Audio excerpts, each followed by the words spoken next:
So one of the things that I've noticed during my spiritual awakening is that I would receive all of these insights, and it would give me a feeling of that I was mentally up leveling myself. So every time I had an insight pop in my head, it was like a big aha moment that finally put something in place for me that somehow uplifted my awareness or widened my awareness and my ability to comprehend reality and what was actually really going on.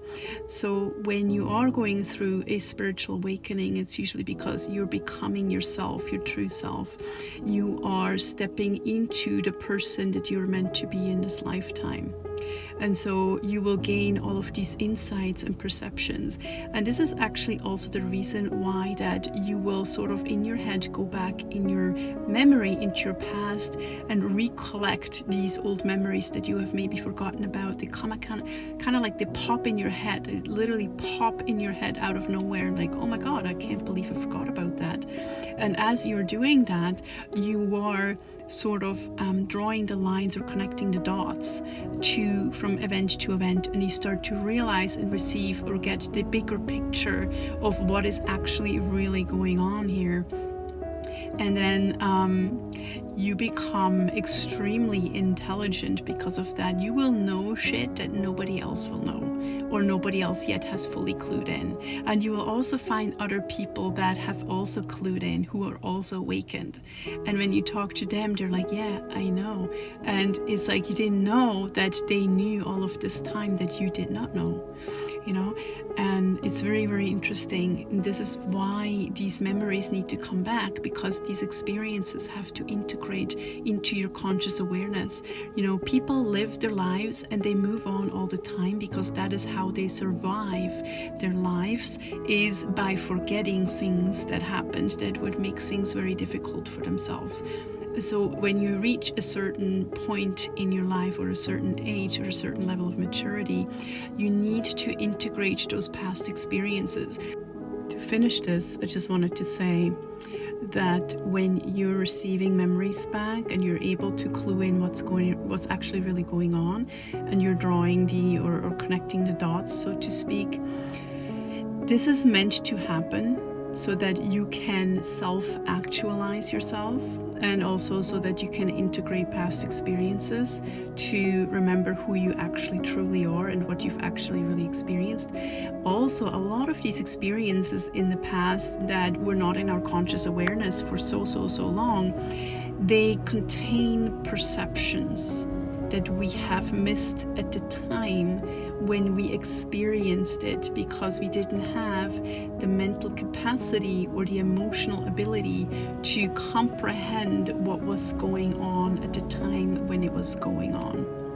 And so when we are not mentally capable of dealing with certain things, we sort of like become time encapsulated, so that we can move on until we are in a different place, at a different time, at a different level of maturity, different level of mental capacity, so that we're able to unpack that again when we arrive in that next time, in the next moment, maybe 10, 20 years down the road, where we're able to unpack this all again, so that we can gain all of the missed perceptions.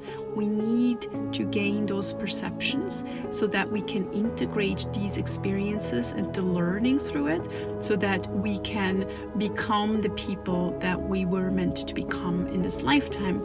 So this has a lot to do with your life purpose, with who you are and who you're becoming, who you were meant to be, and figuring out actually how that you can contribute to this world, how you can contribute to life, and what your purpose really is, what your soul is really here to experience or to express into this world at this time.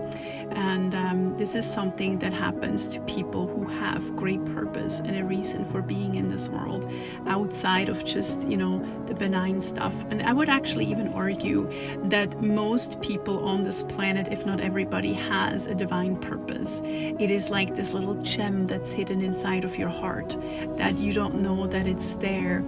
And there's literally were moments in my life where I encountered other people who would tell me this exact message. I remember one lady, I think her name was Nicole. I was working with her back in the days, 20 or so years ago, in a lab, taking blood and all that. And she was very intuitive. She was also doing readings. And she once pulled a card for me, and the card was an oracle card of like a forest, and there was this big massive gem in it that was shining like this treasure to be found in the forest. And she's like, you have a gift, and you haven't yet found it, or you don't yet understand that you have this gift or ability with which you're going to be able to make a lot of money. She said, well, I don't know about that, but but a big gift that you're going to be able to bring to the world, a gem. And then years later, a man told me that I'm like a gem yet to be discovered and found. So it's almost like the universe is constantly reflecting back to you who you are, or what your possibilities and capabilities are, or your potential is. It's just that we sometimes don't want to see it or accept it, or don't understand what it is, or why these people are saying these things to us, or why that the universe is like reflecting these things to us. It's like a reminder from our own spirit or the subconscious about who we really are and who we are becoming in this lifetime. So when you look at your life, when you look back at your life, you may notice a lot of little bits and hints and things scattered all over your life about that were trying to tell you, who you are and what happened to you and what's going on, and why you're here on this planet right now, and what your purpose is, because it will always be there. I always say your purpose is always present. It is not something to be found. It is not something outside of yourself. Your purpose is always present. It's always a part of you. So you will find the evidence like splattered or scattered throughout your whole life. It is there, but it's only when you're ready to see it, when you're ready to remember, when you're ready to step into who you're supposed to become, that you begin to remember all of these little hints, all of these little signs, all of these little things that happened in your life that were told to you, that you experienced, that try to help you remember who you are. Because I really truly believe that becoming who you are is much more about remembering. Well, not really, but it is about remembering who you are to some degree, but also becoming and taking the actions to become the person that you're meant to be. And I hope that helps. Talk to you soon.